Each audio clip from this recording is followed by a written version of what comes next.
Strong room নিয়ে নজর রাখার নির্দেশ, স্ট্রং রুমে নজরদারির নির্দেশ তৃণমূল নেত্রী মমতা বন্দ্যোপাধ্যায়। কালকে ভবানীপুরে কর্মী সভা ছিল, সেই কর্মী সভায় স্ট্রং রুমে স্ট্রং নজরের নির্দেশ, ভোট শেষে স্ট্রং রুমে নজরদারির নির্দেশ, যেতে বাড়ি চলে যাবেন না, এই সতর্কতা তিনি দিলেন। আসলে আবিরের সাথে কথা বলবো। আবির, নন্দীগ্রাম নিয়ে 21-এর নন্দীগ্রাম নিয়ে বারবার তৃণমূল অভিযোগ করে গণনার দিন, তাই কি এবার ভবানীপুরেও স্ট্রং রুমের দিকে স্ট্রং নজরের বার্তা?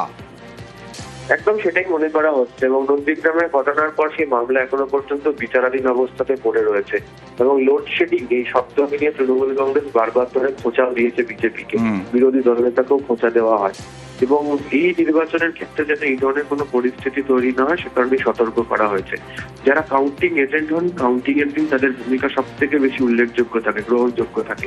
ফলে তারা যদি শেষ মুহূর্তে টেবিল ছেড়ে চলে আসে, তারা এগিয়ে থাকুক বা পিছিয়েই থাকুক, যে কোনো মুহূর্তে যে কোনো কিছুর বদলের একটা আশঙ্কা থেকে থাকে।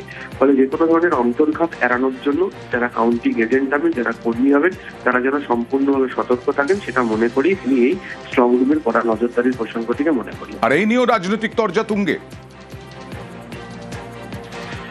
উনি বলছেন ভোট দেওয়ার পর যাদের ভোট হয়ে যাবে তারা ওখানে গুন্ডামি করবে, তারা ওখানে থাকবে, ভোট লুট করবে, এই বুদ্ধি দিচ্ছে। নির্বাচন কমিশনের উচিত মমতা বন্দ্যোপাধ্যায়কে সেন্সার করা, কারণ মমতা বন্দ্যোপাধ্যায় যে কাজগুলো বলছেন বা যে বক্তব্যগুলো রাখছেন সব কিছু নির্বাচন কমিশনের যে নিয়মাবলী, সেই নিয়মাবলীর উল্টো কথা বলছেন।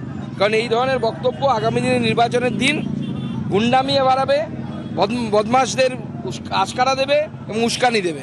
এটা বন্ধ হওয়া একান্ত প্রয়োজন। নির্বাচন কমিশন না পারলে বিজেপিকে নামতে হবে। ওনারা এগুলো নিয়েই থাকেন, ইস্যু নেই।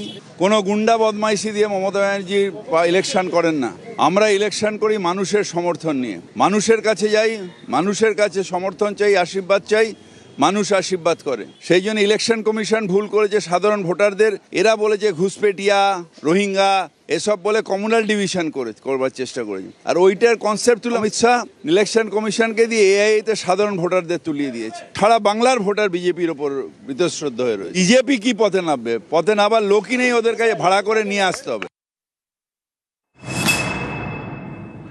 অভিষেক বন্দ্যোপাধ্যায়ের মিটিং, আর সেই মিটিংয়ে টার্গেট বেঁধে দিলেন অভিষেক বন্দ্যোপাধ্যায়। কলকাতার মধ্যে 1 নম্বরে হতে হবে ভবানীপুরে 231 বুথে লিড ছিল, সেটা ছাপিয়ে যেতে হবে, 60,000-এর বেশি ভোটে জিততে হবে ভবানীপুরে। কর্মী সভায় টার্গেট বেঁধে দিলেন অভিষেক বন্দ্যোপাধ্যায়। প্রত্যেক বুথে ভোট বাড়াতে হবে, অন্তত 5টি করে ভোট বাড়াতে হবে বলে কর্মীদের নির্দেশ অভিষেক বন্দ্যোপাধ্যায়ের।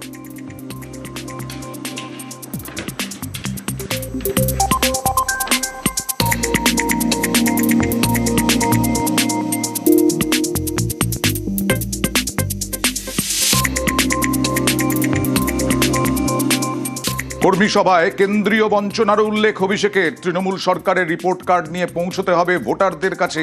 বিজেপি সাম্প্রদায়িক রাজনীতি করে সেটা বোঝাতে হবে, আত্মতুষ্টিতে ভুগলে চলবে না, প্রয়োজনে একজনকে 3 বার বোঝাতে হবে। কর্মী সভায় নির্দেশ অভিষেক বন্দ্যোপাধ্যায়।